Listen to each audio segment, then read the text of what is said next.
Hello guys, welcome to the channel Learning from Scratch. In this video we are going to start chapter 2 part 2. Let's start.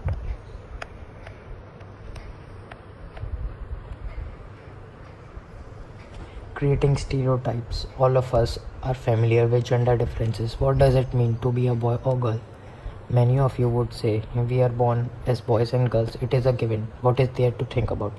हम सभी को gender differences के बारे में already पता है. हमें पता है दो टाइप के जेंडर होते हैं, बॉयज़ और गर्ल्स, मेंस और वुमेन, और हम इसी के अकॉर्डिंग बॉर्न होते हैं और हम इसमें ज़्यादा कुछ कर नहीं सकते हैं. चलिए नीचे दी गई स्टेटमेंट्स को पढ़ते हैं. They are well behaved, they are soft spoken and gentle, they are physically strong, they are naughty, they are good at dance and painting, they don't cry, they are rowdy, they are good at sports, they are good at cooking, they are emotional. तो हम इन दी गई statement से compare नहीं कर सकते कि क्या चीज़ लड़कियों में होती है कि क्या चीज़ लड़कों में होती है, क्योंकि अगर हम इनमें से एक स्टेटमेंट को लें कि they are good at sports, तो स्पोर्ट्स में हम सोचेंगे कि ये वाली स्टेटमेंट लड़कों पे ही सूट करती है, क्योंकि स्पोर्ट्स लड़के ही खेलते हैं और लड़के ही उसमें अच्छे होते हैं. पर ऐसा नहीं है. आजकल स्पोर्ट्स फीमेल्स में भी काफ़ी पॉपुलर है और स्पोर्ट्स में फीमेल्स भी आजकल काफ़ी अच्छा कर रही हैं. और अगर हम दूसरी स्टेटमेंट को लें, they are good at dance and painting, तो ये वाली स्टेटमेंट हम फीमेल्स के साथ एसोसिएट करेंगे, क्योंकि हमें लगेगा कि वो डांस और पेंटिंग में अच्छी होती हैं. पर ऐसा नहीं है. कई सारे फेमस पेंटर हैं जो मेंस थे. दे आर फिजिकली स्ट्रॉन्ग दोनों हो सकते हैं. दे आर वेल बिहेव्ड, दोनों ही जेंडर वेल बिहेव्ड होते हैं. They are soft spoken and gentle, ये चीज़ भी दोनों ही जेंडर पे लागू होती है. दे आर इमोशनल दोनों ही जेंडर होते हैं, पर हर जेंडर पे अपना डिपेंड करता है कि वो अपने इमोशनल्स किस वे में निकालता है. If we take the statement they don't cry, you will see that this is a quality that is generally associated with boys and men. अगर हम ऊपर दी गई स्टेटमेंट में से एक स्टेटमेंट लें कि वह रोते नहीं हैं, they don't cry, तो हम जनरली इसको बॉयज़ और मेंस पे ही अप्लाई करेंगे. As babies or children, when boys fall and hurt themselves, their parents and other family members often console them, saying, "Don't cry, you are a boy." जब हम छोटे थे तब हमें खेलते वक्त या हम गिर जाते थे तो हमारे पेरेंट्स या हमारे जो घर वाले या फैमिली मेम्बर्स थे वो हमसे यही कहते थे कि तुम रो नहीं, क्योंकि तुम एक लड़के हो. Boys are brave, they don't cry.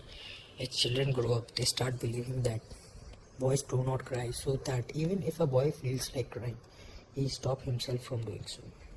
लड़के ब्रेव होते हैं, वो रोते नहीं हैं. और जैसे जैसे हम बड़े होते जाते हैं तो यही चीज़ हमारे दिमाग में बैठ जाती है, और कभी भी हमें अपने इमोशंस निकालने का मन होता है या हमें रोने जैसा फील होता है तो हम वही चीज़ों को सोचकर अपने आप को कंट्रोल कर लेते हैं.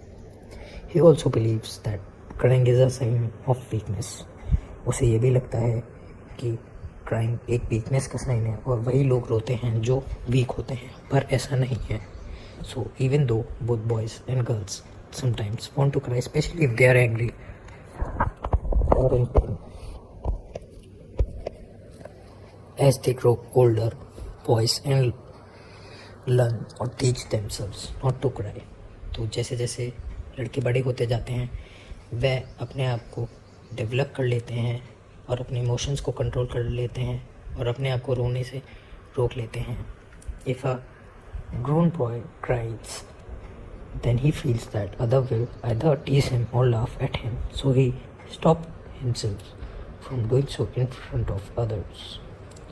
So इसका मतलब है जैसे जैसे लड़के बड़े होते जाते हैं और उन्हें कभी भी रोने का मन होता है तो वह अपने आप को कंट्रोल कर लेता है, क्योंकि उसे लगता है जो उसके आसपास के लोग हैं या जो उसके दोस्त हैं वो अगर रोएगा तो वो उसका मजाक उड़ाएंगे. This is the way boys are and this is how girls are.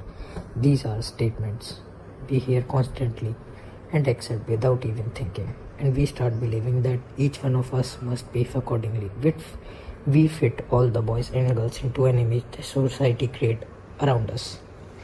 तो इन स्टेटमेंट से हमें ऐसा ही लगता है कि ऐसे ही लड़के हैं और ऐसी ही लड़की यहाँ होती हैं, और इसी को हम विदाउट इवन थिंकिंग, बिना सोचे समझे एक्सेप्ट करने लगते हैं और हमें लगता है ये ऐसा ही है और ऐसा ही चलेगा।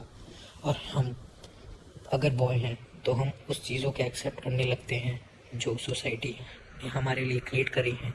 या अगर हम लड़कियां हैं तो वही चीज़ें हम सेम चीज़ें एक्सेप्ट कर लेते हैं जो सोसाइटी ने सोचा है कि अगर ये लड़कियां हैं तो इन्हें ऐसे बिहेव करना चाहिए, या लड़के हैं तो इन्हें ऐसे बिहेव करना चाहिए। और हम उसी चीज़ में अपने आप को फिट कर लेते हैं, क्योंकि काफ़ी टाइम से ऐसा चले आ रहा है। Thank you so much. Please like, share and subscribe.